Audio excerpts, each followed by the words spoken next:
Hello everybody, welcome back to another video on the channel. If you don't see anything, that is completely normal because I'm filming in another location. So I'm not having a camera up right now, but I'm doing a voiceover of this, so it'll still work nonetheless. But in today's video, I'm going to be going over the contingency argument in the same book. And so during these probably next few videos, I'm going to be going over a few of these arguments or a few different topics with it. So let us begin. So starting off, although I like the Clum argument a lot, my favorite case for God is one known as the contingency argument. It's a little more complex, but I think it's a bit stronger. Here's a simple version. Everything that exists does so one of two ways. It's either contingent, which means it depends on something else for its existence, or necessary, which means it has to exist and doesn't depend on anything else. Consider some concrete examples. Tablets, rocks, animals, mountains, iPhones, and shirts are all contingent. They don't have to exist, and they could have existed in other ways, colors, shapes, or forms. People are contingent too. As much as we like to think we're necessary, the fact is we're not. All of us come to existence and go out of existence. We didn't have to come into being. The fact that we could have not existed makes us contingent. We depend on our parents to bring us into being, and we depend on many other factors such as food, water, and oxygen to stay in existence. That's why philosophers say we are not just contingent, we are radically contingent to our very core. But that leads us to a question. Isn't everything contingent? Doesn't everything depend on something else to come to existence or to stay in existence? The answer is no. It couldn't be the case that everything is contingent. Think about it. If everything were contingent, then A would depend on B would depend on C would depend on D, and so on. But this couldn't go on forever. If the chain of contingent beings never had a first link, then nothing would ultimately exist. The chain needs to have at least one link that is necessary, not contingent. In other words, it needs at least one being that exists by itself that doesn't depend on anything else to give it existence or keep it in existence. Let me illustrate all of this with another example. It comes from Peter Kreeft, and it's the best way I know to explain the contingency argument to friends and family. Suppose I tell you about a special book that explains everything you ever want to know. We might call it the Big Book of Explanations. You obviously want that book very much because you're so desperate to discover what explains everything. So you ask me whether I have the Big Book of Explanations. I say no, I don't have it. I can let you borrow it, but I have to get it from my wife. Or does she have it? No, she has to get it from her neighbor. Does he have it? No, he has to get it from his teacher, who has to get it from so-and-so.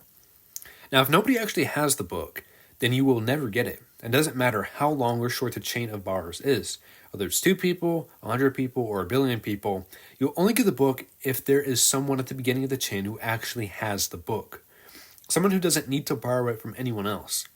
Existence is like that book. It is handed down the chain of causes. You and I got our existence from someone else, who got their existence from someone else, who got their existence from someone else, and so on.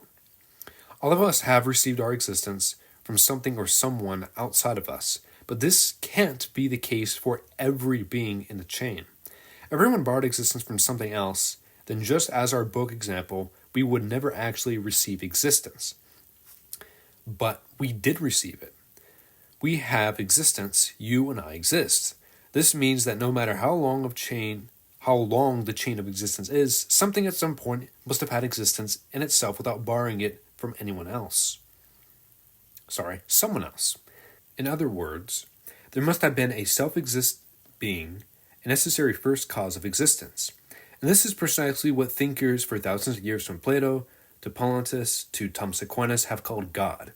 That's the contingency argument in a nutshell. Now, there are 2 reasons I like this argument even more than the Clum argument. First, instead of dealing with the origin of the whole universe, it begins with just a single contingent thing like you or me and says, there's one thing that's contingent, so where did it come from? Well, it came from another contingent thing, and so on. Eventually, you reason there must have been a necessary cause responsible for all these contingent beings, otherwise they would never exist. That's what makes the contingency argument so strong. It's simple, humble starting point. I also like it better than the Clum argument because it doesn't depend on the age of the universe. The Clum argument's second premise says the universe began to exist. Right now, this isn't a problem, as almost all scientists agree that the universe had a beginning. But as we all know, science can change.